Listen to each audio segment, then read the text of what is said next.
और धन्यवाद। सर्वप्रथम श्रील प्रभुपाद शिक्षामृत, ये शब्द प्रभुपाद ने 19 जून 1972 को लॉस एंजलिस में कहे थे। यदि आज्ञाकारिता का अभाव होगा तो अनुशासन नहीं हो सकता, और बिना अनुशासन के हम इस विशाल विश्वव्यापी संस्था का वैयाविस्थापन नहीं कर सकते।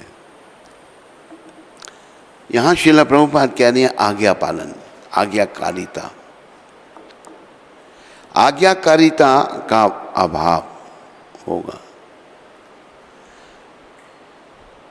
तो अभी देखो कि प्रभुपाद इतने उच्च कोटि के वैष्णव, हम में से कई उनकी आज्ञा पालन नहीं करते थे। वही प्रभुपाद सार्वजनिक सबको कह रहे हैं, यदि आज्ञाकारिता का अभाव होगा तो अनुशासन नहीं हो सकता। अनुशासन का होना बड़ा आवश्यक है। अनुशासन नहीं है तो सब गड़बड़ है, और बिना अनुशासन के हम इस विशाल विश्वव्यापी संस्था का वैयाविस्थापन नहीं कर सकते। तो अनुशासन बड़ा ज़रूरी है। जहाँ भी अब देखो फौज है, आर्मी है, आर्मी में क्या होता है कि जो अफसर ने ऑर्डर किया उसको करना पड़ेगा, और नहीं होगा तो आर्मी का काम नहीं चलेगा। इसी प्रकार हमारा ये जो है, ये हमारी आध्यात्मिक आर्मी है। इसमें हमें बड़ा अनुशासित रहना है, अनुशासन में रहना है। मनमर्जी करेंगे तो आध्यात्मिक प्रगति नहीं होगी। अभी जैसे भगवान ने ही गीता के 4 अध्याय के 34वें श्लोक में कहा है, भगवान ने कहा है, तद्विधि प्रणिपातेन परिप्रश्नेन सेवया उपदक्षन्ति ते ज्ञानम ज्ञानी नस्तत्वदर्शिनम्। भगवान पहले कह रहे हैं गुरु के पास जाओ,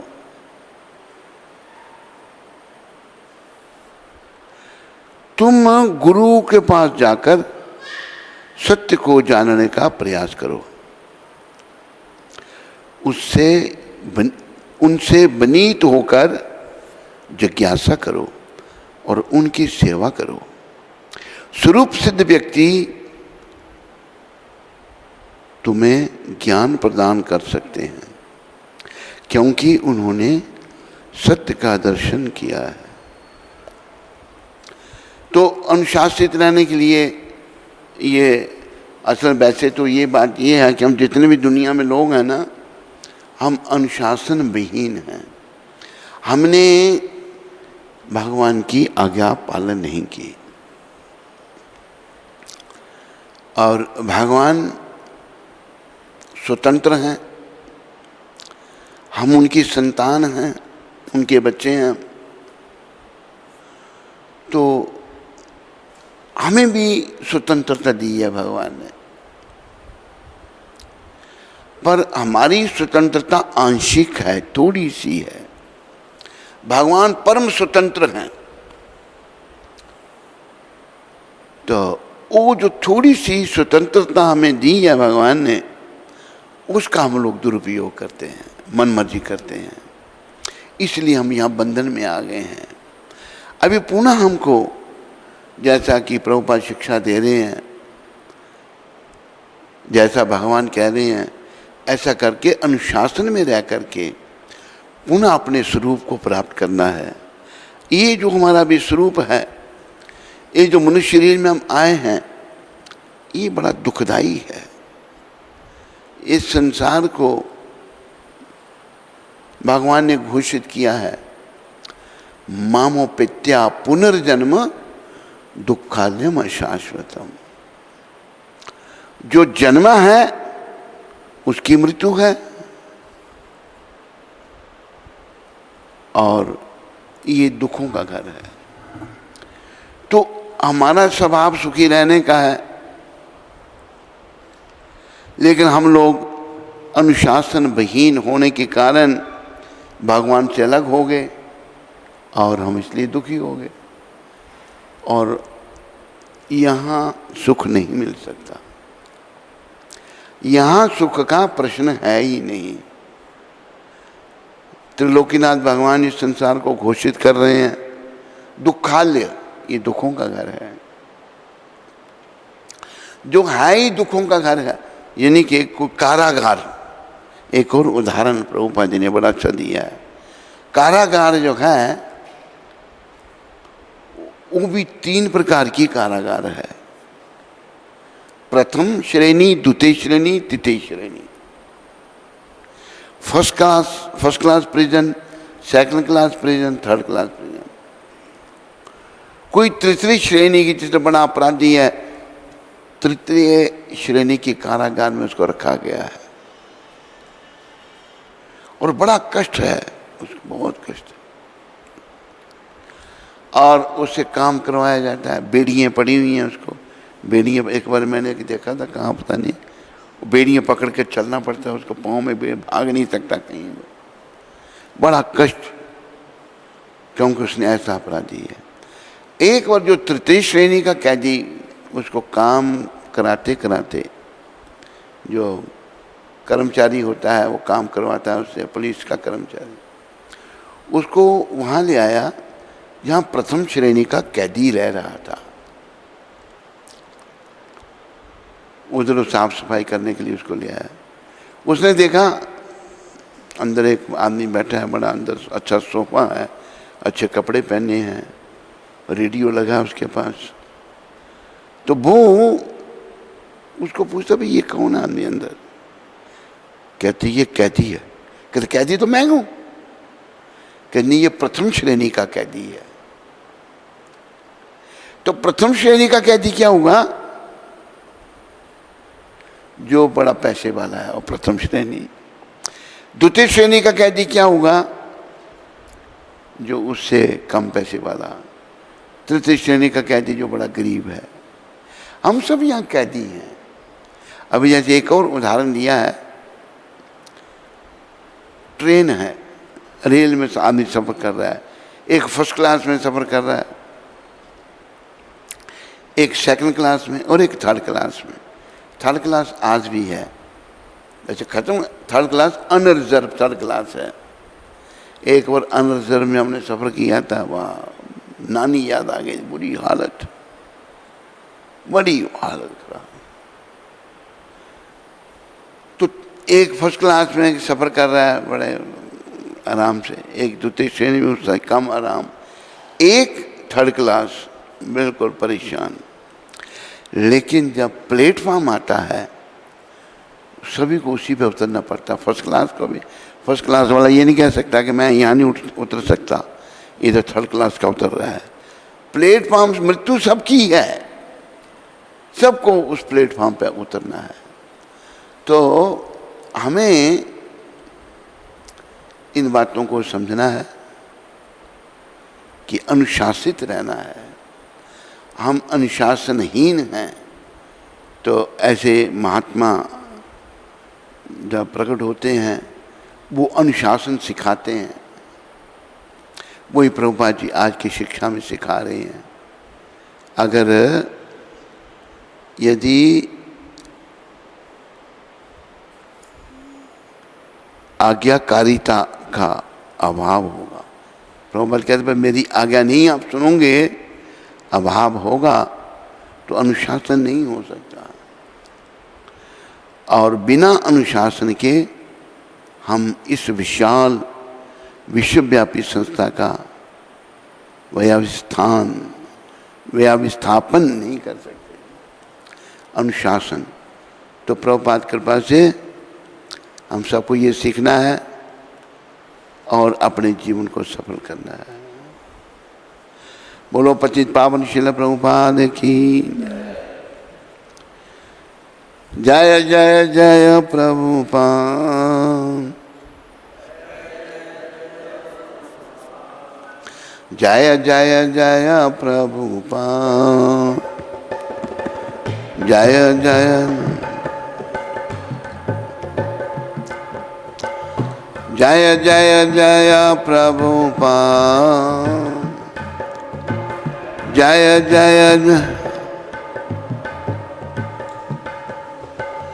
जय जय जय प्रभुपाद।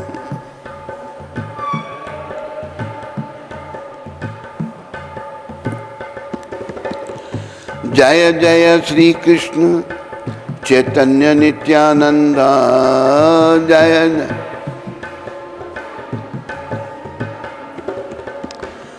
जय द्वैत चंद्र, जय गौर भक्त वृंदा।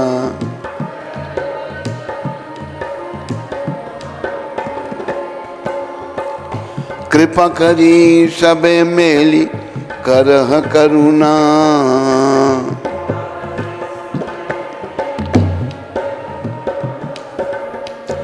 अधम पतिता जन ना करी हा घृणा।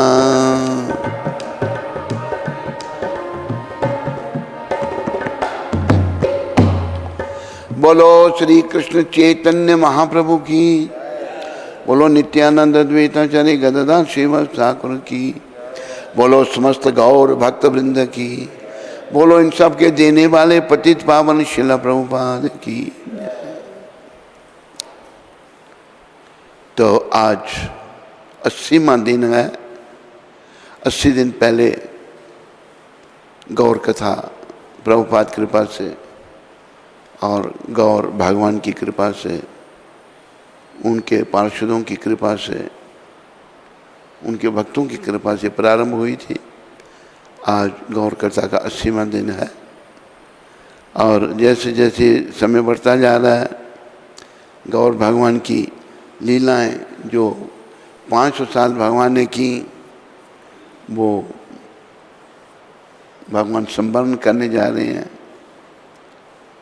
अभी देखो भगवान की लीलाओं में ये जो भगवान में कोई भेद नहीं है।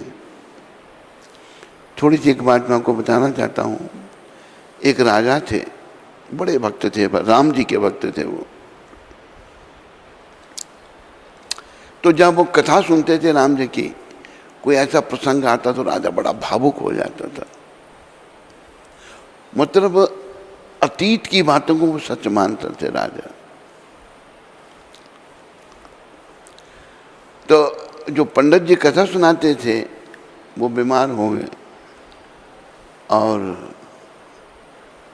उन्होंने अपने बेटे को भेजा कथा करने के लिए। तो वो भूल गए कि भाई ऐसा प्रसंग नहीं सुनाना, राजा बड़े भावुक हो जाते हैं। तो उसने प्रसंग क्या सुनाया, राम जी जो हैं अकेले राक्षस खरदूषण और कितने हजार, पता नहीं कितने हजार राक्षसों के साथ युद्ध कर रहे हैं। वो मतलब इतने भावुक हो गए राजा, उसने बाद उठे और बिगल बजा दिया, चलो राम जी इस समय खतरे में हैं, हम सब ने उनकी सहायता करनी है। सब चल पड़े, आज्ञा पालन करनी है राजा की, सब चल पड़े, सेना लेके चल पड़े। जब तो आगे से कौन आया वो मेरे ध्यान में नहीं आ रहा, उन्होंने कहा कि भगवान ने अकेले सारे राक्षस मार दिए, खरदूषण को भी मार दिया। तो राजा शांत हुए। एक बार राजा जो है घोड़े को लेकर समुद्र में कूद गए। ये कथाएं सब मतलब अतीत की कथाएं, उनको सब ये भगवान की लीला, भगवान में कोई भेद नहीं है, मतलब अभी घट रहा है ऐसा। इसी प्रकार गौर भगवान जो हैं इस धरातल से 500 साल पहले जो उन्होंने बड़ी मनोहारी लीलाएं की, वो भी समाप्त होने जा रही हैं। विराम लगेगा लीला तो भगवान की। भगवान को नित्य लीला कहा है। अभी भी किसी लोक में भगवान की कृष्ण लीला चल रही है, अभी भी किसी लोक में भगवान की चैतन्य लीला भी चल रही है। लीला भगवान की बंद नहीं होती, नित्य लीला प्रविष्ट। और उनके भक्त जो हैं उनकी लीलाओं में भाग लेते हैं। तो गौर भगवान की लीला भी क्या हो रही थी कल, कि भगवान भाव में समुद्र के अंदर कूद गए, समुद्र के अंदर कूद गए और एक मछेरा, मछली मारने वाला, उसके जाल में फंस गए। भगवान को कोई सुध नहीं है, वो तो बड़ा उच्च कोटि का भाव है। जब उसमें बड़ा, उसने सोचा पता नहीं क्या मेरे जाल में आ गया, उसने सोचा कोई बड़ी मछली आ गई, अंधेरा था, उसने स्पर्श किया भगवान के दिव्य देह को, एकदम उसका भाव जागृत हो गया। भगवान को स्पर्श करने मात्र से ही और मछली मारने वाला पापी जीव भी शुद्ध कर दिया भगवान ने उनको खाली। और वो बस जोर जोर से कीर्तन करने लग पड़ा, नाचने लगा। अब फिर आगे का प्रसंग, आगे क्या होता है ये आज आगे का प्रसंग है। बड़े ध्यान से इसको आप श्रवण करो और गौर भगवान के चरणों में अपने मन को लगाओ। श्री गौर विरह में यद्यपि भक्तों के प्राण तड़प रहे थे, अभी भगवान का पता नहीं लगा भक्तों को, भगवान समुद्र में कूद गए हैं तो तड़प रहे हैं बेचारे, क्योंकि भक्तों को सच्चा प्रेम था भगवान से।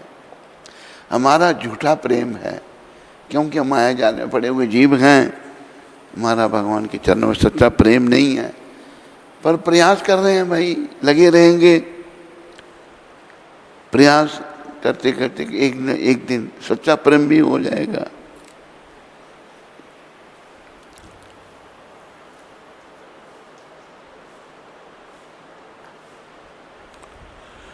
तो भगवान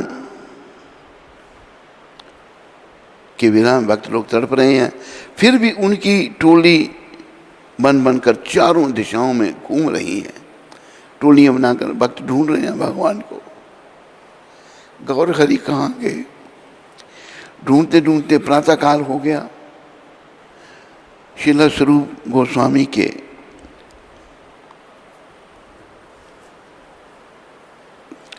दल की जो टोली पूर्व की ओर सागर के किनारे किनारे जाते देख रही थी, समुद्र का किनारे किनारे जाते देख रही थी, ये इस टोली के मुखिया थे स्वरूप गोस्वामी। तभी सामने से वह मछुआरा आते दिखाई दिया। मछुआरा था, वो सामने से आ रहा है। तो पागल की तरह कभी लौटता था, कभी नाचता, कभी गिरता था। राय रामानंद जी ने कहा, यह देखो कैसा मछुआरा है। राय रामानंद जी भी साथ में थे। श्रील स्वरूप दामोदर जी ने कहा, यह कृष्ण नाम की मस्ती बिना और गौर कृपा के यह कृष्ण नाम की मस्ती बिना गौर कृपा के नहीं मिल सकती। वो ऐसे भक्त ही था, भक्त बन गया ना वो, उसका भाव होते हो गया। जैसे वो कर रहा है, कभी नाच रहा है, कभी लौटता है, कभी कुछ, ये भाव के लक्षण हैं सारे। तो श्रीला स्वरूप दामोदर जी महाराज कह रहे हैं, ये कृष्ण नाम की मस्ती बिना गौर कृपा के नहीं मिल सकती। ये भी याद रखना है, ये शब्द बड़े विचारने के हैं। अगर हमें कृष्ण नाम की मस्ती चाहिए, कृष्ण नाम में प्रेम चाहिए, तो हम कलयुग के लोगों के लिए बस गौर भगवान ही एकमात्र सहारा है और कोई नहीं है।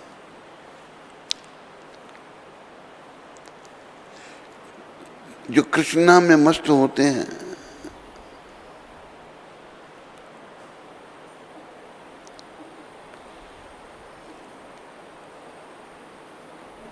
उनकी मस्ती जो है ना वो अलग ही होती है। वो बड़ा, बाकी दुनिया में लोग पैसे में मस्त है, वो टेम्परेरी है सारा।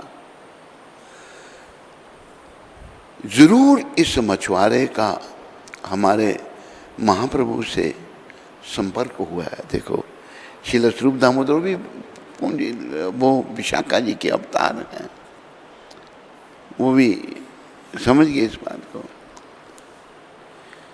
वे उस मछुआरे के पास गए। श्रील स्वरूप दामोदर बोले, अरे भैया ये तुम कृष्ण कृष्ण कब से कर रहे हो, तुम्हारी ऐसी दशा कैसे हो गई? मछुआरा बोला, आज रात मैं कोणार्क को गया था, मैं मछली पकड़ने के लिए रोज आता हूं, आज जाल में कुछ विचित्र प्राणी फंसा है। मैं तो परेशान हो रहा था कि ना जाने उस जाल में क्या वस्तु है। मैंने जैसे ही उसका स्पर्श किया, मेरे अंदर पागलपन आ गया।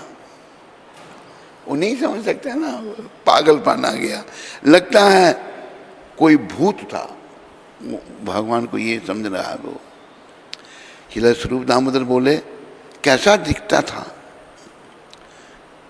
वो बोला, उस भूत का शरीर बहुत लंबा, 5-7 हाथ तक, उसकी भुजाएं तथा टांगें 3-3 हाथ लंबी हैं। चमड़ी के नीचे के इसके सारे के सारे हड्डियों के जोड़ अलग अलग हो गए हैं।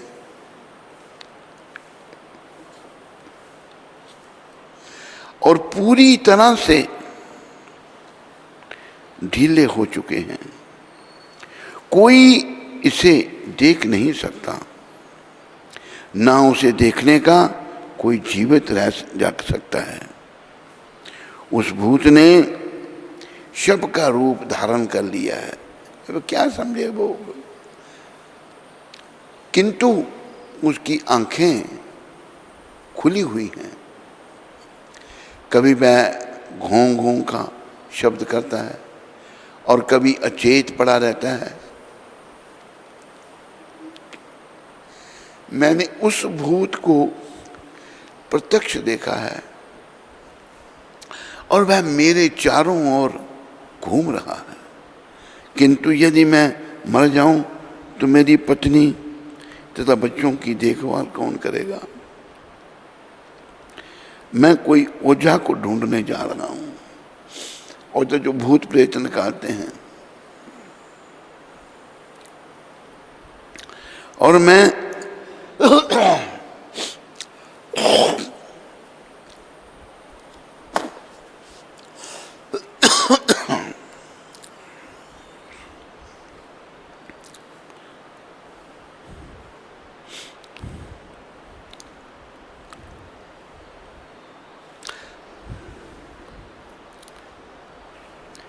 और मैं उससे पूछ लूँगा कि क्या वह मुझे इससे छुटकारा दिला सकता है। मैं रात को एकांत स्थान में मछली मारता फिरता हूँ, फिर भी भूत प्रेत मुझे नहीं छू पाते, क्योंकि मैं नरसिंह देव की स्तुति का स्मरण करता हूँ।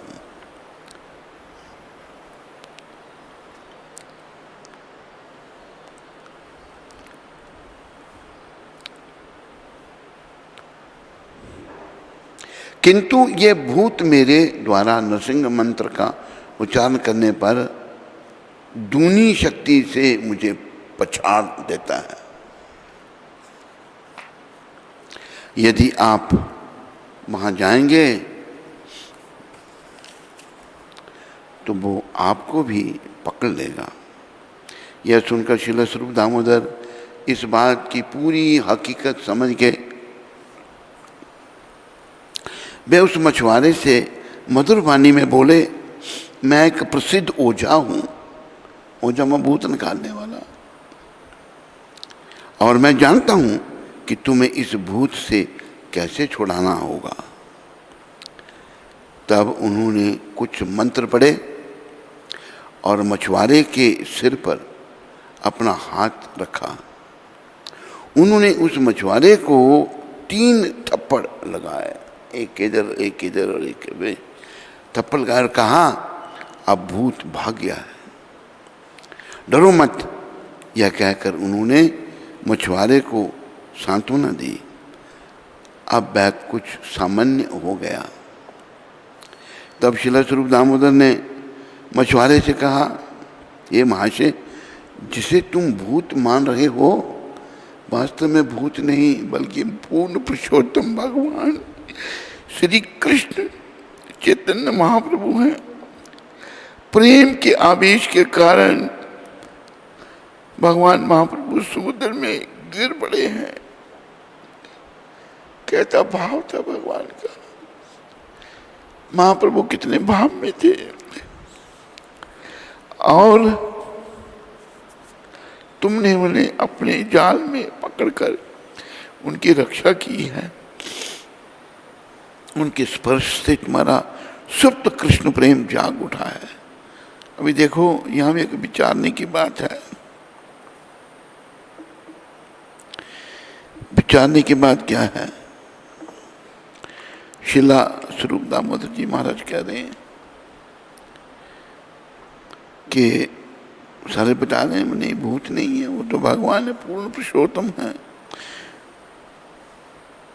तुम्हें उन्हें अपने जाल में पकड़कर उनकी रक्षा की है। उनके स्पर्श से तुम्हारा सुप्त कृष्ण प्रेम। अभी वो तो मछली मारना तो पाप है ना, जीव हिंसा पाप है, पर कृष्ण प्रेम उसके अंदर भी है, लेकिन उसके पापों के कारण वो ढक गया है। इसी प्रकार हम सब के अंदर कृष्ण प्रेम है, लेकिन वो सो रहा है हमारे पापों के कारण, हमारे अपराधों के कारण वो कृष्ण प्रेम सो रहा है। बस ऐसे महात्माओं की कृपा से, प्रभुपाद कृपा से, परंपरा की कृपा से, छठ गोस्वामियों की कृपा से, ललिता विशाखा, स्वरूप दामोदर, रामानंद राय, इन सब की कृपा से हमें गौर कृपा लेकर, गौर कृपा से उस प्रेम को जागृत करना है। अब ये बात ध्यान में रखो कि ये नहीं है कि किसी के अंदर प्रेम नहीं है, सब के अंदर है। अब जब मछुआरे, अभी देखो प्रभुपाद जी ने तो सिद्ध कर दिया कि विदेशियों के अंदर भी, चाहे वो गौ मांस खाते थे, सारे दुष्कर्म करते थे, भक्ति की शक्ति ने,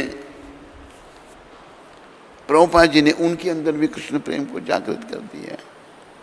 भगवान ने भी मछुआरे के अंदर भी कृष्ण प्रेम जाकर जगा दिया, किंतु तुमने उन्हें भूत मान लिया है, इसलिए तुम उनसे इतना अधिक डर गए होते।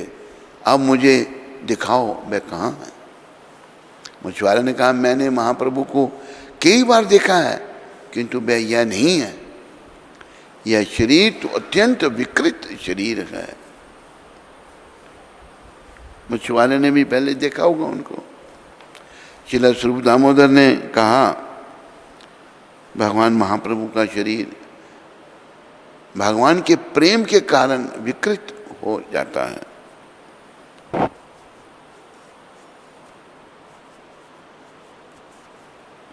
इतना प्रेम उनके अंदर है कि उनका शरीर विकृत हो जाता है। वो ये कह रहे हैं उनको, जैसे कभी कभी उनकी हड्डियों के जोड़ अलग हो जाते हैं और उनका शरीर अत्यंत लंबा हो जाता है। यह सुनकर मछुआरा प्रसन्न हुआ। उसने अपने साथ सारे भक्तों को ले जाकर उन्हें महाप्रभु का स्थान दिखलाया।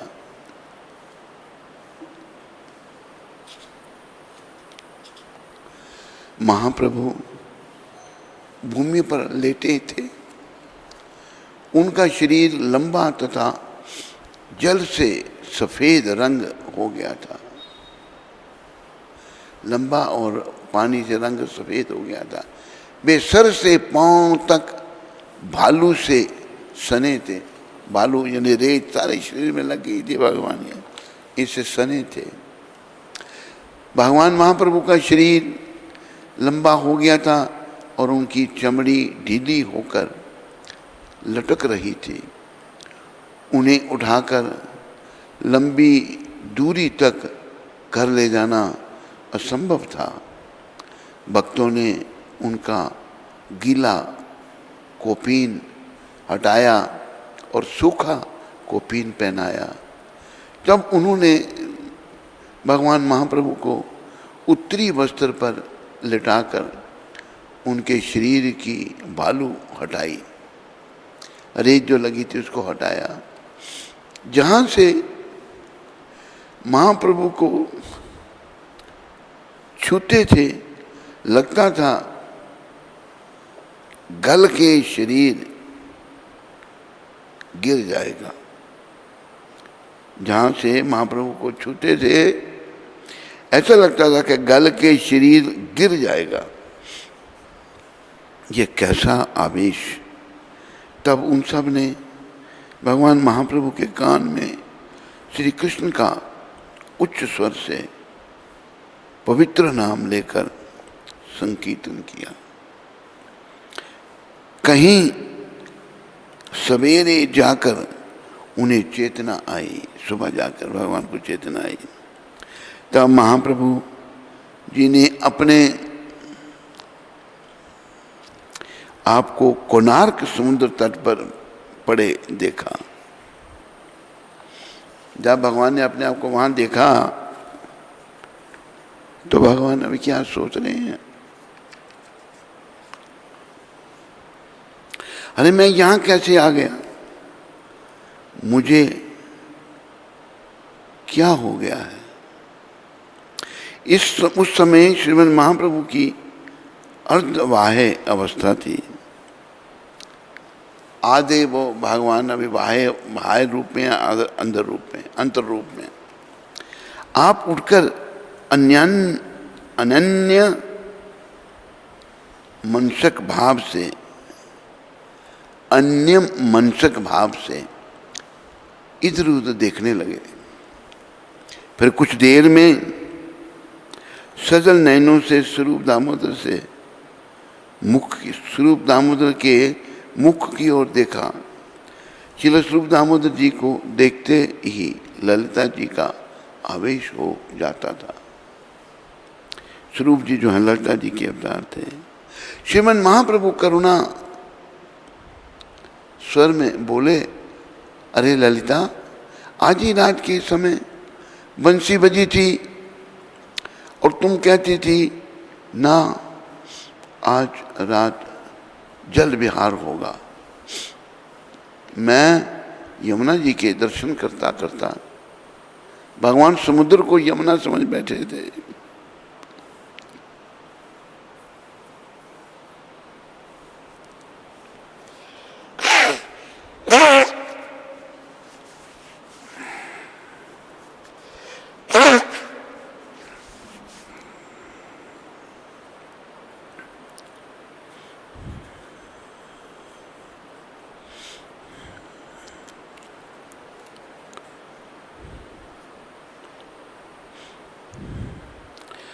मैं श्री यमुना जी के दर्शन करता करता वृंदावन पहुंच गया। वहाँ मैंने देखा कि श्री नंदनंदन जल क्रीड़ा कर रहे हैं, पानी में खेल रहे हैं भगवान। उनके साथ में श्री राधिका आदि से लेकर बहुत सी ब्रज गोपिकाओं, ब्रज की गोपिकाएं भी हैं। श्री यमुना जल में महारंग हो रहा है। मैं तट पर खड़ा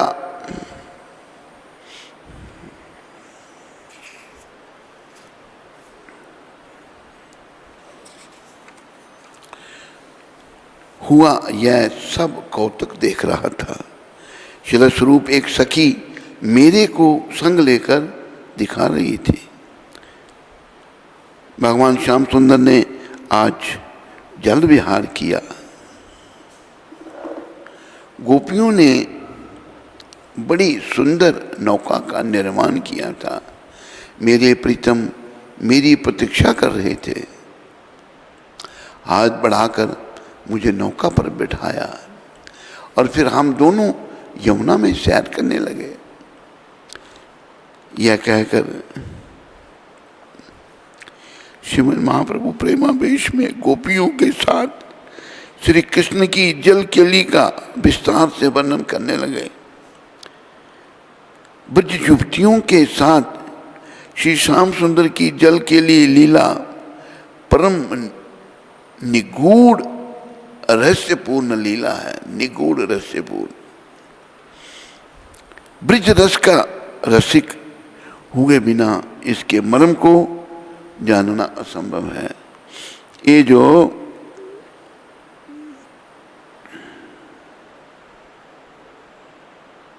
ब्रज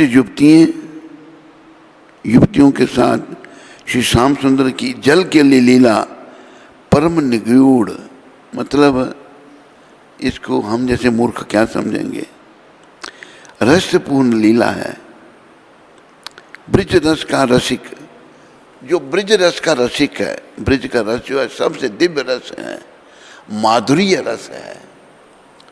5 रस शांत, दास्य, साख्य, वात्सल्य और माधुर्य।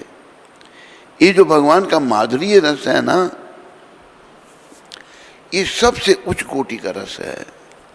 लेकिन हम मूर्ख लोग जो काम, क्रोध, मोह, लोभ, अहंकार, मद, मत्सर, ईर्ष्या, दंभ, कपट, बुराइयों में हम लोग पड़े हुए हैं। माफ करो, हमारे सरों पर हैं, हम कैसे समझेंगे इनको। इसलिए यहाँ पर कहा है कि बिना इसके मर्म, ब्रज रस का रसिक हुए बिना इसके मर्म को जानना असंभव है। कठिन नहीं है, असंभव है, हो ही नहीं सकता। अधिकारी रसिक भक्तों के रसास्वादन के लिए ही यहाँ इसका वर्णन कुछ विस्तार में किया जाता है। अधिकारी तो हम नहीं हैं, लेकिन कभी न कभी भगवान की कृपा हो जाएगी। हम प्राय अधिकारी नहीं हैं। तो लेखक लिख रहे हैं कि अधिकारी रसिक भक्तों के रसास्वादन, अधिकारी भी कहीं कथा सुनते हैं भगवान की, रसास्वादन के लिए ही जहाँ इसका वर्णन की कुछ विस्तार से किया जाता है।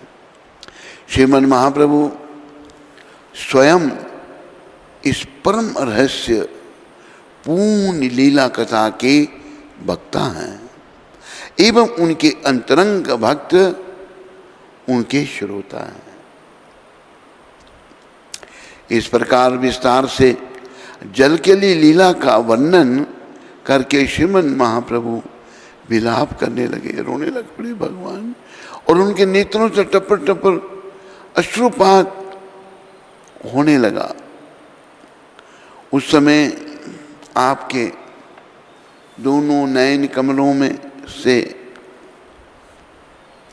मानो समुद्र ही उमड़ रहा था, इतना जल भगवान के आंखों से निकल रहा है। आप पुनः पुनः केवल यही कह रहे थे, कहाँ यमुना, वृंदावन, कहाँ श्री कृष्ण, गोपीगण, केन सुख भंग कराइला। भगवान महाप्रभु को कुछ देर में बाह्य ज्ञान हुआ। श्री कृष्ण की जल केली का वर्णन करते समय आपकी अर्ध बाह्य अवस्था थी। शिला स्वरूप की और जल भरे नेत्रों से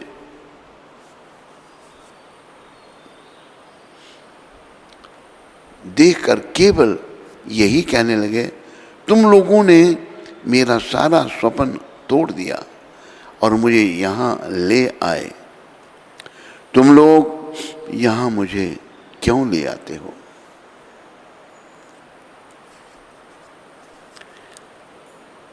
उस भाव में गौर भगवान विभोर हैं। तब श्रील स्वरूप दामोदर गोस्वामी ने कहा, महाप्रभु आप समुद्र को यमुना नदी समझकर उसमें कूद पड़े थे। आप समुद्र की लहरों से इतनी दूर बहाकर लाए गए हो। इस मछुआरे ने आपको अपने जाल में पकड़ा और जल से आपको बचाया। आपका स्पर्श करने से श्री कृष्ण के प्रेम आवेश में पागल हो गया है। हम लोग आपको रात भर खोजते रहे। इस मछुआरे से सुनकर हम यहाँ आए तो हमें आप मिल गए। जब आप बाहरी रूप से अनभिज्ञ थे तभी आपने वृंदावन में लीलाएं देखी,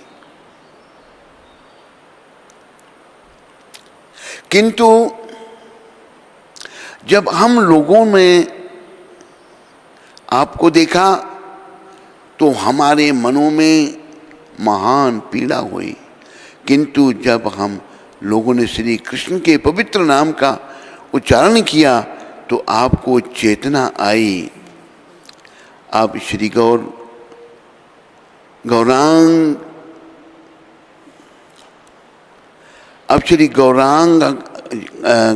गौरांग करतार को पता चला कि वास्तविक बात क्या है।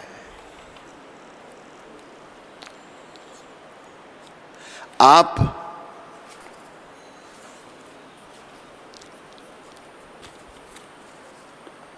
अत्यंत लज्जित होकर कहने लगे, स्वरूप मैंने ऐसा स्वप्न देखा जैसा मैं श्री वृंदावन में गया हूँ। वहाँ गोपिकाओं के संग श्री कृष्ण का रास, कृष्ण के संग श्री कृष्ण रास कर रहे हैं। फिर जलकेली एवं वन भोजन का दर्शन करके मैं प्रेमावेश में प्रलाप करने लगा।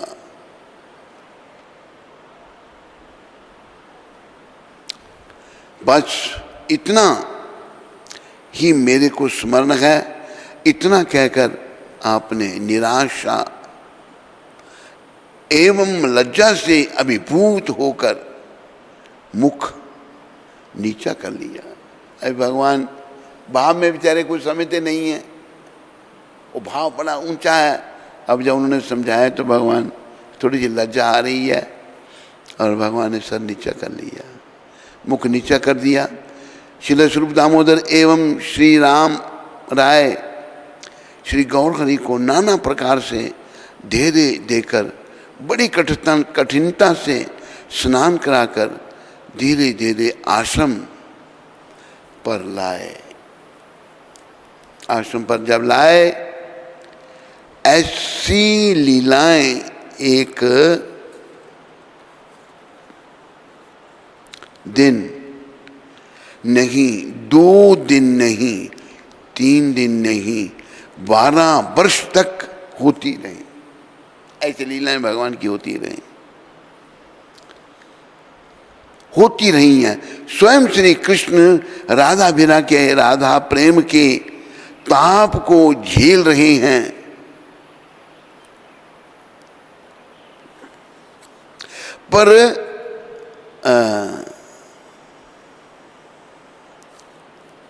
पर नहीं झेल पाए। ताप झेल रहे हैं पर नहीं झेल पाए। ऐसे तो कहीं नहीं लिखा है कि राधा रानी को श्री कृष्ण प्रेम के उन्माद में ऐसा हुआ हो।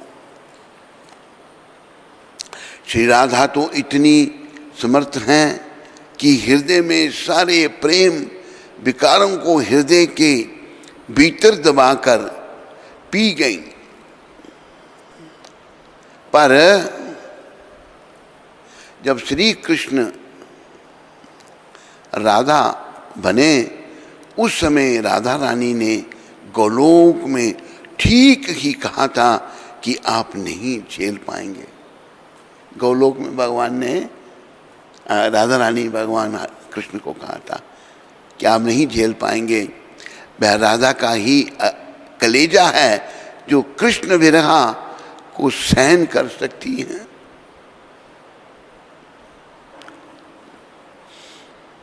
इन लीलाओं का वर्णन करने में ब्रह्मा शंकर जी भी असमर्थ हैं। ब्रह्मा शंकर भी लीलाओं का वर्णन नहीं कर सकते।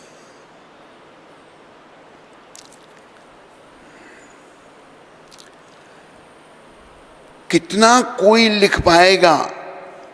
प्रतिदिन ऐसी घटनाएं हुई इसी गंभीरा में, ऐसी कई घटना उस गंभीरा में हुई जहां भगवान का वास था। बोलो गंभीरा मंदिर की जय। श्रीमन महाप्रभु का शिक्षाष्टक श्रीमन महाप्रभु ने स्वयं जिस श्लोकाष्टक की रचना करके भक्ति प्रेम के सार मर्म को संक्षेप में समझाया है।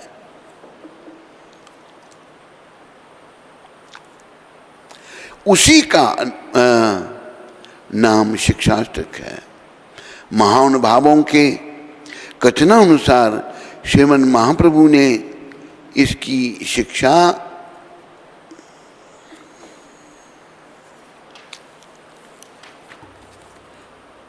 गंभीरा लीला में ही की थी। ये लीला भी शिक्षाष्टक की लीला ही वहीं हुई थी। इसमें श्री हरि नाम संकीर्तन की ही जगत के लिए सर्वोपरि कल्याण कारक बताया है। हरि नाम बस याद रखो सारे हरि नाम। मैंने कहा था अभी तो ये कोविड चल रहा है कि जब कृष्ण कृपा से कोविड दूर होगा तो भक्त शहर के अंदर भी हरि नाम करें। शहर के जो लोग भगवान को भूले हुए हैं, काम काज में पड़े हुए हैं, जिससे मिलना उनको कुछ नहीं है, उनके कानों में भी जाएगा तो कईयों को परिवर्तन, कईयों को लाभ उसका हो सकता है। एक दिन महाप्रभु प्रेमानंद में मगन होकर शिल स्वरूप एवं राम राय से बोले, हे स्वरूप, हे राम राय, इस कलयुग में श्री कृष्ण नाम संकीर्तन की कल्याण का सर्वोत्तम उपाय है। संकीर्तन के द्वारा जो श्री कृष्ण का आराधन करते हैं उन्हें सुबुद्धिमान लोगों को श्री कृष्ण चरण नारबिंद की प्राप्ति होगी। कलयुग के लोगों की भगवान क्या करें। भगवान कहते हैं कि जो श्री कृष्ण चरणारविंद की प्राप्ति कब होगी? जो लोग कृष्ण कीर्तन करेंगे, नाम हरे कृष्ण कृष्ण कृष्ण हरे हरे राम राम राम। और बुद्धिमान लोग ही ऐसा कर सकते हैं, बाकी सब नहीं कर सकते। बुद्धिमान लोगों को श्री कृष्ण चरणारविंद की प्राप्ति होगी। नाम संकीर्तन से ही सब अनर्थों का नाश होकर परम मंगल का उदय होता है। इसी से सारे अनर्थ समाप्त होंगे, ये बात को याद रखो। तथा श्री कृष्ण चंद्र की भक्ति में परमोल्लास होता है। परमोल्लास यह कहकर आपने स्वरचित शिक्षाष्टक के इस प्रथम श्लोक का बड़े प्रेम से उच्चारण किया। भगवान के मुखारविंद से ये श्लोक उच्चारण होगा। पहला श्लोक क्या है? चेतोदर्पणमार्जनं भवमहादावगनि निर्वापनं श्रेयकेरिवा चंद्रिका वितरणं विद्यावधुजीवनम् आनंदं बुद्धिवर्धनं प्रतिपदं पूर्णामृता स्वादनं सर्वात्मा सनापनम परम भजैते श्री कृष्ण संकीर्तनम। भावार्थ इसका, श्री कृष्ण संकीर्तन चित्त रूपी दर्पण का मैल अनायास ही दूर कर देता है। याद रखो, कीर्तन जितना करें उतना कम, करते ही रहो कीर्तन। ये नहीं कई बारों का कीर्तन करो कहते हो गया, मेरा हो गया। जब तक कृष्ण प्रेम जागृत नहीं होता, हमारा तो अभी नहीं हुआ, हमारा कीर्तन नहीं हुआ। तो भगवान स्वयं जो हैं बता रहे हैं इसके बारे में।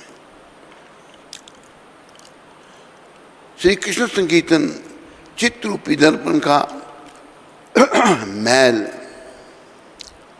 अनायास ही दूर कर देता है। बड़ी समस्या क्या है, हमारे अंदर की गंदगी। अंदर बहुत गंदगी है।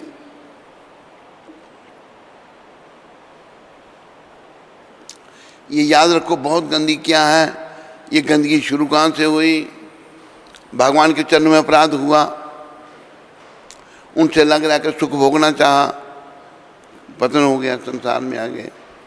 उनसे लग हो गए, कैसे कार्य करना है नहीं जानते, उल्टे सीधे कामों में लग गए, भौतिक जगत के संपर्क में आकर और आवागमन में पड़ गए। इसलिए ये जो संसार की महादावाग्नि को शांत करता है एवं कल्याण रूपी कुमोदनी को प्रस्फुरित करने के लिए चंद्रमा की किरणों के समान है। भगवान के नाम का संकीर्तन चंद्रमा के समान इसको कहा है। हरे कृष्णा हरे कृष्णा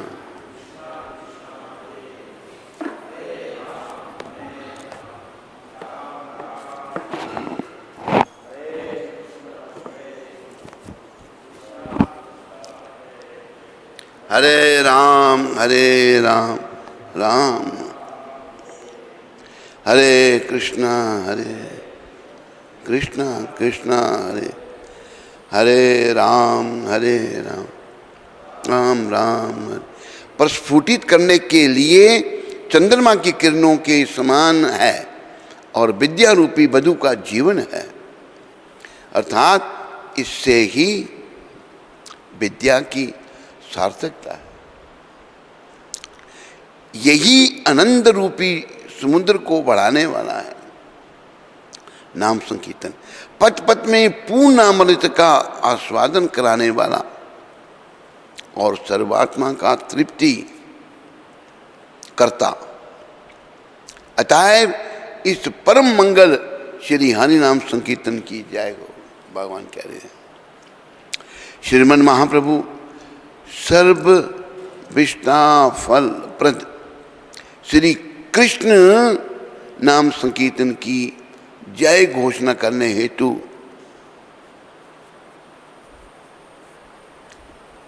इसे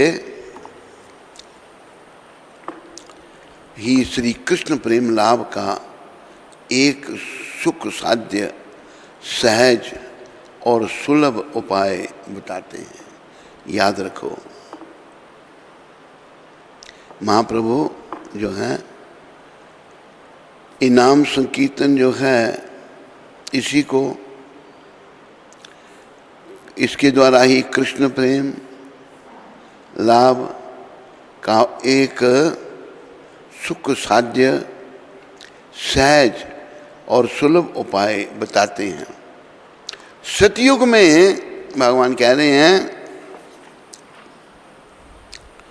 ध्यान धारणा, त्रेता में यज्ञ, जप तप एवं द्वापर में सेवा, पूजा अर्चना आदि द्वारा जो फल मिलता है वह कलयुग में केवल श्री भगवान के नाम संकीर्तन द्वारा ही मिल जाता है। ये याद रखो, नाम संकीर्तन द्वारा ही मिल जाता है। अस्तु कलिहत जीवों के संसार सागर से पार होने का एकमात्र उपाय नाम संकीर्तन ही है। पद्म पुराण में स्पष्ट लिखा है। पद्म पुराण में क्या लिखा है? हरिर नाम हरिर नाम हरिर नाम ऐव केवलम कलो नास्ते वनास्ते वनास्ते गति अन्यथा। ये पद्म पुराण में नहीं, ये बृहदनाथीय पुराण का श्लोक है। यहाँ क्यों लिख दिया फिर? ये श्लोक नारद जी का जो बृहदनाथीय पुराण है उसका श्लोक है। और महाप्रभु इसका कीर्तन करते थे। श्रीमन महाप्रभु दया के अवतार हैं। आपने कलिहत जीवों के प्रति करुणा करके ही श्री हरि नाम का प्रचार किया है। हम पर करुणा, हम कलियुग के जीव बड़े पतित हैं, गति हमारी खराब है। हमारे प्रति करुणा करके ही श्री हरि नाम का प्रचार भगवान ने किया है।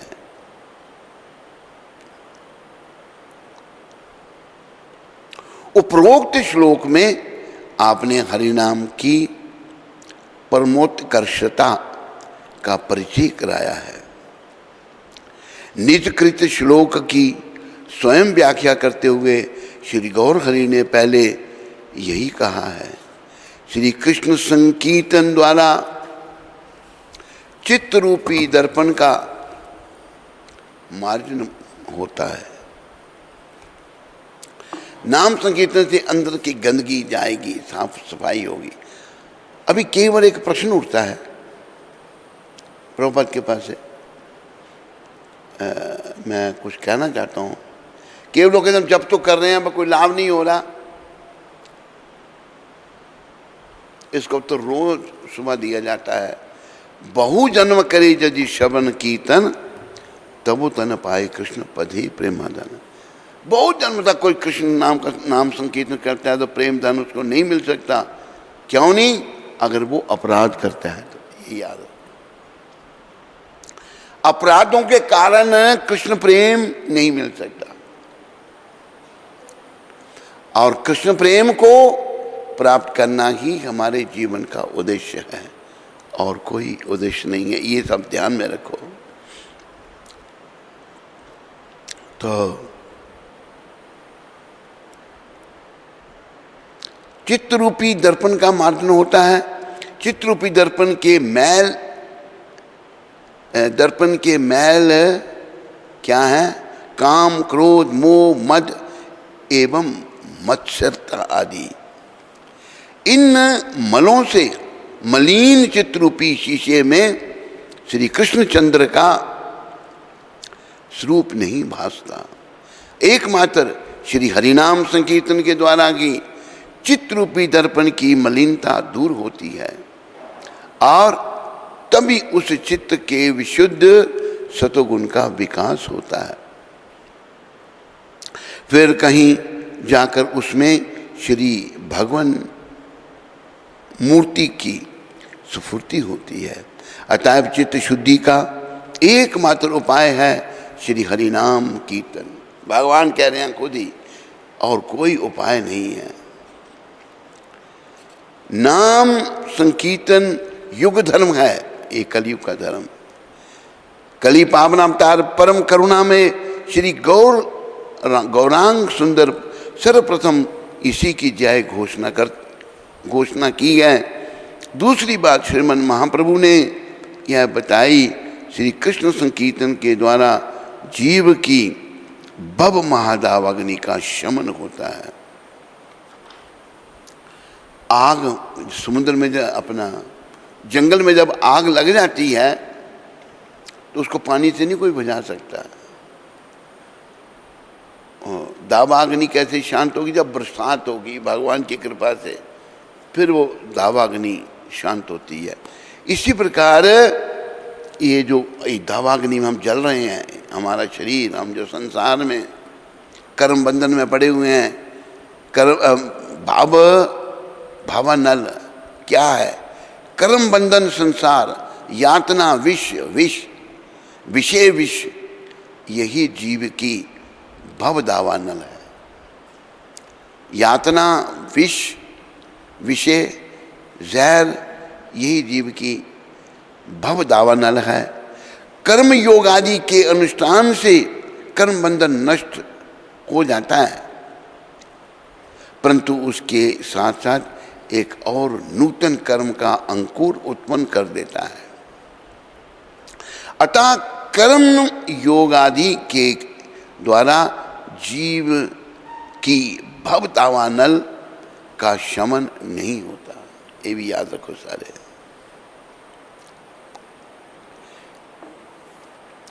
कई लोग कर्म में बड़ा मानते हैं, लेकिन नहीं, उससे भव दावानल शांत नहीं होगा।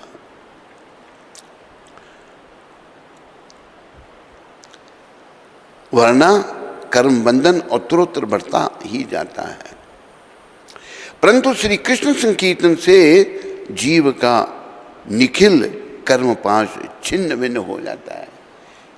कृष्ण संकीर्तन से जितने कर्म सब कट जाएंगे। हरे कृष्णा हरे हरे राम हरे कृष्णा हरे।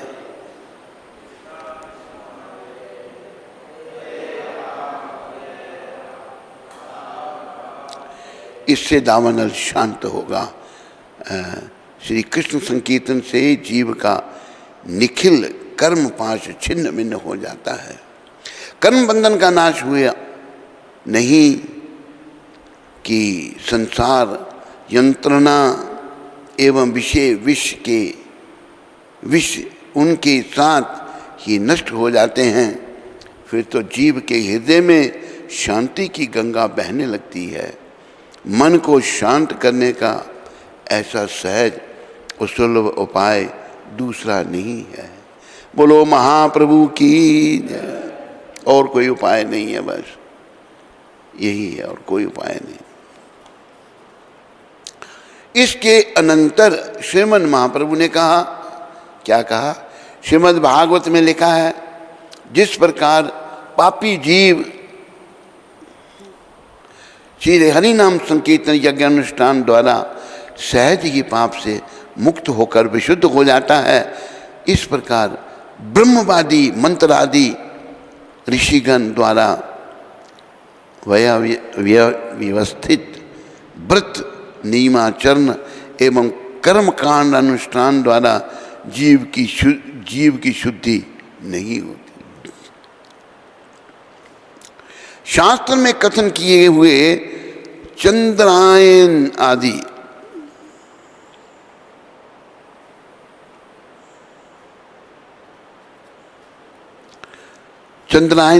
प्रायश्चित जीव के पाप से शुद्धि तो कर लेते हैं, किंतु भगवान की असीम गुणावली को जीव के हृदय में प्रकाश नहीं कर सकते। भगवान की जो गुणावली है, जो असीम है, उसकी कोई सीमा नहीं। बड़े गुणों के तो भंडार हैं भगवान, वो नहीं कर सकते। हरिनाम संकीर्तन द्वारा श्री हरि की अनंत गुणावली चित्त में प्रकाशित होती है, उसकी महिमा हृदय में अनुभव होती है। अतएव इस हरिनाम संकीर्तन की शक्ति असीम है, कोई सीमा नहीं है उसकी। नाम नामकारी बहुधा निज सर्वशक्ति तत्रापिता नियामिता स्मरणे न कालहा एतादृशी तवा कृपा भगवन मवापि दुर्दैव विदर्शमि अजानी नानुरागा। हरिनाम संकीर्तन की शक्ति असीम, कोई सीमा नहीं भाई, इतनी है ना। इससे जीव का भव दावानल सदा के लिए शांत हो जाता है। याद रखो इस बात को, इस भवदावानल को शांत करना है ताकि हम अपने घर को वापस जा सकें और उसे श्री भगवत सानिध्य की प्राप्ति होती है, भगवान के पास जाके बैठ जाता है वो। तात्पर्य यह है कि महाप्रभु के गुण जीव के हृदय में आए हुए उसे महाप्रभु के समीप ले जाते हैं। श्री भगवान के लीला रस स्वादन का प्रथम और प्रधान उपकरण नाम संकीर्तन है। नाम और नामी में अभेद है, ये भी याद रखो। भगवान का नाम और भगवान में कोई अंतर नहीं है, एक ही है दोनों। अब जब हम नाम जप रहे हैं तो भगवान आपकी जीवा पर है, पर पता क्यों नहीं लगता कि अपराध है हमारे, उनके कारण नहीं हो रहा, पता नहीं लग रहा। श्री हरि नाम के साथ श्री हरि वर्तमान रहते हैं। प्रेम से नाम लिया नहीं कि श्री हरि प्रकट हुए नहीं। प्रेम से जो नाम लेता है वही प्रकट होता है। वो एक शब्द है, मेरे पीछे बोलो, हरि व्यापक सर्वत्र समाना। सब जगह भगवान विराजमान हैं, प्रेम से प्रकट होई में जाना। सर्वत्र जो भगवान विराजमान है वो प्रेम से प्रकट होंगे, कृष्ण प्रेम से, जो हमारे अंदर हमारे दुष्कर्मों के कारण ढका हुआ है। आपके प्राकट्य से जीव के सब दुख दूर हो जाते हैं। श्री कृष्णचंद्र ने स्वयं अपने श्रीमुख से देव ऋषि नारद से कहा है, ना हम बसामी वैकुंठे। भगवान ने नारद जी को कहा, ना हम बसामी वैकुंठे योगी नाम हृदय न च मद भक्ता यत्र गायंती तत्र तिष्ठामि नारदा। क्या कहा भगवान ने कि मैं वैकुंठ में नहीं रहता, ना कि योगियों के हृदय में, जो बड़े बड़े योगी हैं, बड़ी तपस्या करते हैं, उनके हृदय में भी नहीं। तो कहाँ रहते हैं फिर आप प्रभु, महाप्रभु आप कहाँ रहते हैं भगवान? मद भक्ता, यहाँ मेरे भक्त कीर्तन, मेरा कीर्तन करते हैं। यत्र गायन्ति तत्र तिष्ठामि नारदा। जब कीर्तन होता है तो वहाँ मैं आके बात करता हूँ, हरे कृष्णा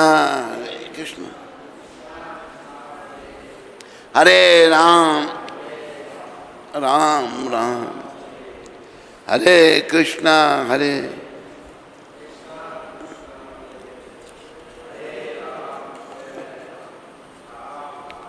हरे हरे।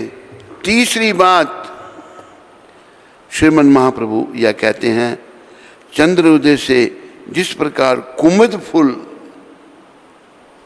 उठता है, कुमुद का फूल है चंद्र के उदय से उठ जाता है, खिल जाते हैं, उसी प्रकार श्री कृष्ण कीर्तन रूपी चंद्र उदय से संपूर्ण कल्याणों की जननी भक्ति देवी का प्रकाश हो जाता है। सबका कल्याण करने वाली जो जननी है वो भक्ति माता है। संपूर्ण कल्याणों की जननी भक्ति देवी का प्रकाश हो जाता है। भक्ति ही जीव का परम श्रेय है। भक्ति ही जीव के लिए सर्व मंगल का निधान है। जब तक जीव के हृदय में भक्ति का उदय नहीं होता, तब तक हृदय निर्मल नहीं होता। याद रखो इस बात। अब हृदय मेरा कठोर क्यों है? भक्ति का हृदय उदय नहीं हुआ। जैसे भक्ति का उदय होगा हृदय निर्मल हो जाएगा, और उसी का उदय करना है। प्रभुपाद और महाप्रभु नित्यानंद अद्वैताचार्य गदाधर श्रीमद ठाकुर, इनकी कृपा से भक्ति का उदय करना है।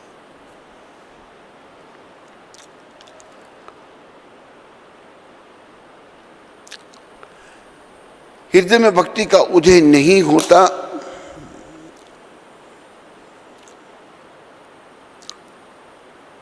फिर आगे कहा तब तक हृदय निर्मल नहीं होता। बिना निर्मल हृदय के श्री हरि का उसमें अधिष्ठान नहीं होता। जब हृदय निर्मल नहीं होगा तो भगवान का अधिष्ठान नहीं होगा, भगवान हमारे हृदय में नहीं आएंगे। हृदय स्मृतिकारों ने धर्म अर्थ और काम को श्रेय बताया है। दर्शन शास्त्र के रचयिता मोक्ष को ही जीव का श्रेय कथन करते हैं। जीव का श्रेय कथन करते हैं, किंतु श्री भगवान के भक्त भक्ति के सामने धर्म अर्थ काम मोक्ष इन चारों का तृणवत तुच्छ मानते हैं। भक्ति के आगे तुच्छ हैं ये। बोलो भक्ति माता की, भक्ति भगवान की कर ले, खजाना नाम से भर ले, भक्ति भगवान की कर ले।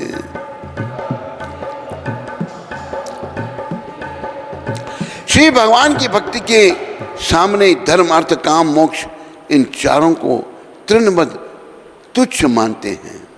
अतएव श्री भगवान के संकीर्तन द्वारा जो भक्ति मिलती है उससे अधिक जीव के लिए कल्याणकारक और कोई वस्तु नहीं है, याद रखो।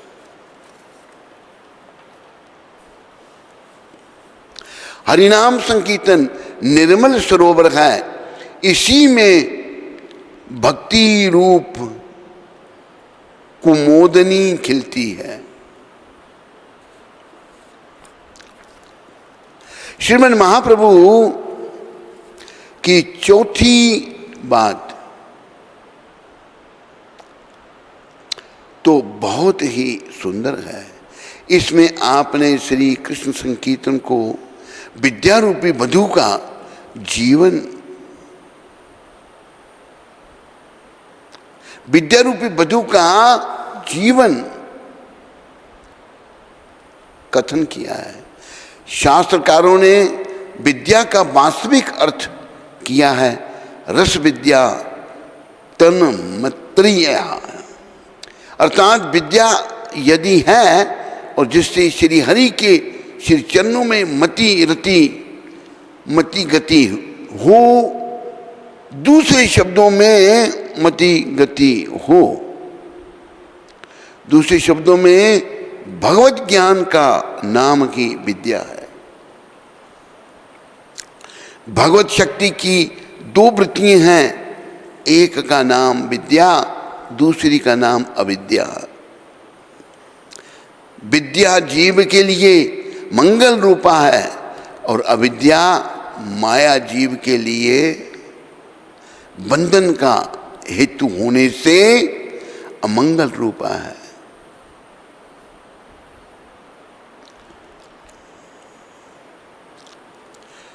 विद्यावधू का जीवन भगवत नाम संकीर्तन है। जिस प्रकार पति के बिना सती का रहना कठिन है, उसी प्रकार विद्या सती श्री कृष्ण संकीर्तन जो है पति के बिना नहीं रह सकती। ये बड़े विचारने की बात है।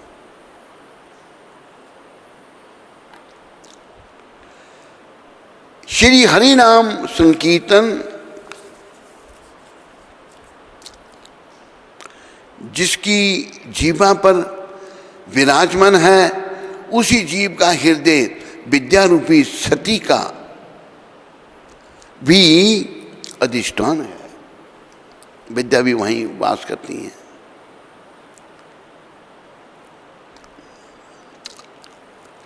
यहाँ विद्या है, वहाँ अविद्या का क्या? या विद्या तो अविद्या का वहाँ काम क्या? कोई काम नहीं है, विद्या का क्या काम? वहाँ तो फिर आनंद ही आनंद है। श्रीमन महाप्रभु ने अपनी 5वीं बात में श्री कृष्ण संकीर्तन को जीव के आनंद सिंधु को बढ़ाने वाला कहा है।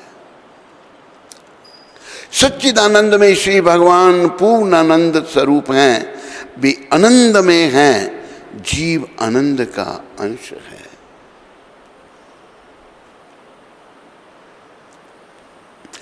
जीव आनंद का अंश है। भगवान, श्री भगवान पूर्ण चंद स्वरूप हैं, आनंदमय हैं, जीव आनंद का अंश है। थोड़ा सा उन सच्चिदानंद श्री भगवान का दास है, जीव का आविर्भाव आनंद से है, इसलिए वह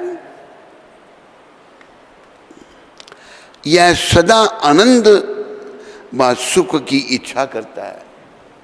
सदा आनंद और सुख की इच्छा हम करते हैं, लेकिन है कहाँ सुख ये नहीं पता हमको।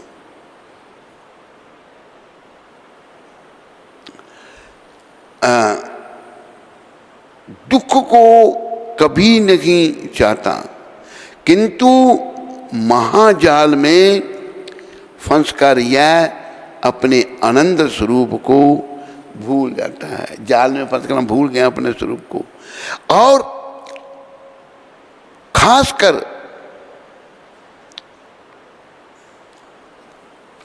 और दुख सागर, खासकर और दुख सागर में डूब जाता है। दुख सागर में हम पड़ जाते हैं, पड़े हुए हम दुख सागर में।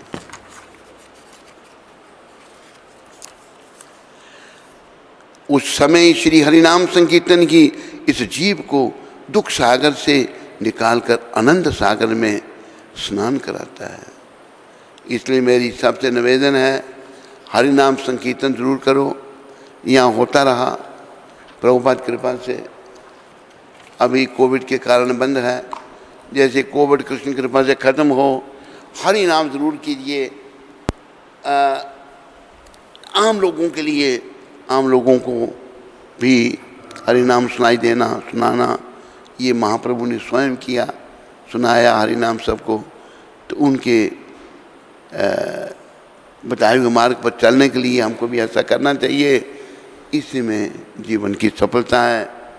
इन्हीं शब्दों के साथ सबका धन्यवाद।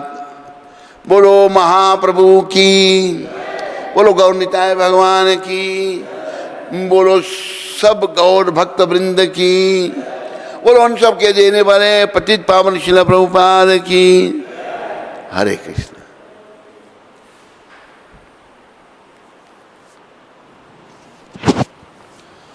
हितेश पलवल से। हरे कृष्ण महाराज जी, आपके श्री चरणों में कोटि कोटि दंडवत प्रणाम। आज आपकी बेटी हितिका का जन्मदिन है। वह आज 6 साल की हो गई है। पिछले 2 सालों से एकादशी का व्रत करती है, हर रोज़ 7 माला करती है। आपके श्री चरणों में प्रार्थना है कि वो भक्ति करे, ऐसा आशीर्वाद देने की कृपा करें। मेरी शुभकामना है बेटी के लिए। हितेश, प्रभुपाद जी के चरणों में भी प्रार्थना करो, वो बहुत दयालु है। नित्यानंद भगवान के चरणों में प्रार्थना करो। रितिका माता कनाडा से। हरे कृष्ण गुरु महाराज, दंडवत प्रणाम। Please accept my humble obeisances unto your lotus feet. कल के कथा में आपने हमें समझाया था कि केवल शुद्ध भक्त के हृदय में भगवान वास करते हैं। आप हमें ये भी समझाते हैं कि हर एक जीव के हृदय में सोल और सुपर सोल दोनों विराजमान हैं। फिर दोनों शिक्षाओं में क्या अंतर हुआ, कृपया मार्गदर्शन कीजिए। क्या अंतर क्या होगा? आपने कहा हृदय में भगवान विराजमान है, लेकिन ये भी बताते हैं कि हर एक प्राणी के हृदय में जीवात्मा और परमात्मा दोनों का निवास है। वो क्या? नहीं, भगवान जो है ना, ये उनकी जीवों पर दया है कि वो हर प्राणी के हृदय में वास करते हैं। और वो उपनिषद में कहा है, ऐसा है, ऋतिका माता ने, ये ध्यान से सुनो, ये प्रभुपाद ने समझाया है, आत्मा और परमात्मा ऐसे हैं, जो शुद्ध भक्त नहीं भी हैं उनके साथ ही भगवान बैठे हुए हैं। जैसे एक वृक्ष पर दो पंछी बैठे हैं, एक पंछी वृक्ष के फल को खा रहा है, वो जीवात्मा है, और दूसरा पंछी उस फल खाने वाले पंछी को देख रहा है। वो फल खाने में इतना व्यस्त है, उसके पास समय नहीं है अपने साथी को देखने का। फल खाने वाला पंछी जीवात्मा, देखने वाला परमात्मा, ऐसा बंधन आता है। तो जब हम प्रयास करते हैं शुद्धि का, तो भीतर से भगवान जो है, जैसे भगवान ने कहा ना, तेषम सततम युक्ता नाम भजताम प्रीति पूर्वकम ददामी बुद्धि योगम तम ये न माम उपयंते थे।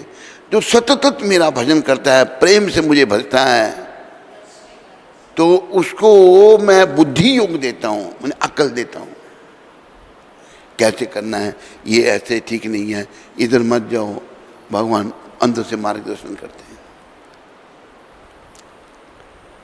ठीक है।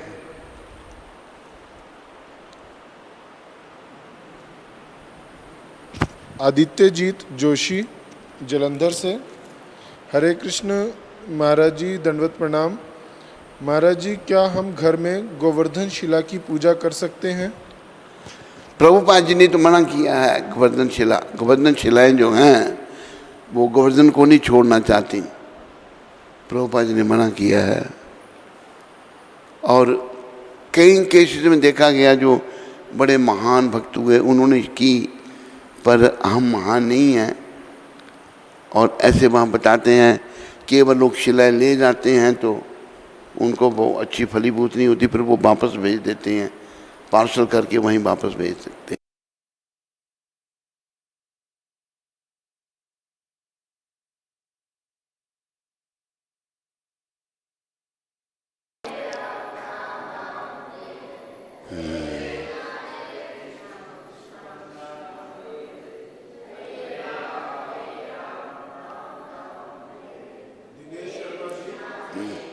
अभी आवाज ही नहीं है।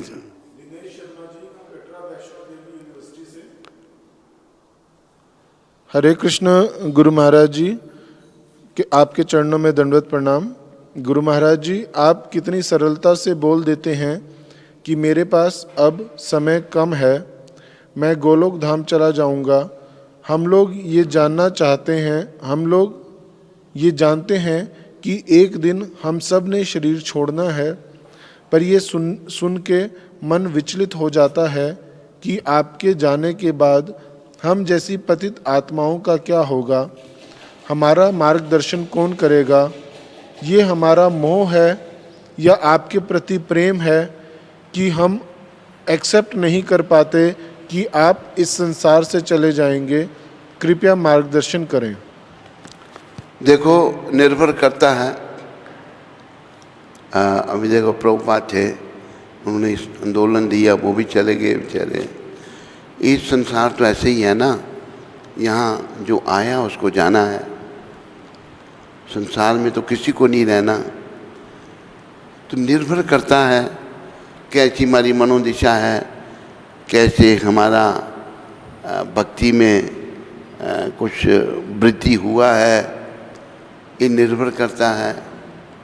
तो आज बड़े बड़े संत महात्मा चले गए, प्रभुपाद जी इतने बड़े संत चले गए, कौन यहाँ रहेगा? इसलिए आप अपने मन को लगाओ और इसको ध्रुव सत्य समझो, ये सत्य है, जाना सत्य है, भक्ति में लगे रहो। भगवान बड़े दयालु हैं, कृपा करेंगे। जय श्री चैतन्य दास जी उड़ीसा से, हरे कृष्ण महाराज जी, दंडवत प्रणाम। अगर भक्ति करने में माँ साथ देती है लेकिन पिताजी गुस्सा करते हैं तो क्या किया जाए? क्या उनको छोड़ दें तो अपराध लगेगा? कृपया। किसको छोड़ दें? पिताजी गुस्सा करते हैं भक्ति करने से, माताजी साथ देती हैं। माता जी साथ देती हैं। हाँ, तो ऐसी अवस्था में क्या करना चाहिए? भक्ति करनी चाहिए आपको, भक्ति करते रहना है। जैसे प्रहलाद जी के पिता उनको मारते थे लेकिन उन्होंने भक्ति नहीं छोड़ी। बोला भक्ति छोड़ दो, कहते नहीं छोड़ूंगा। स्कंद पुराण में तुलसी देवी की प्रशंसा इस प्रकार की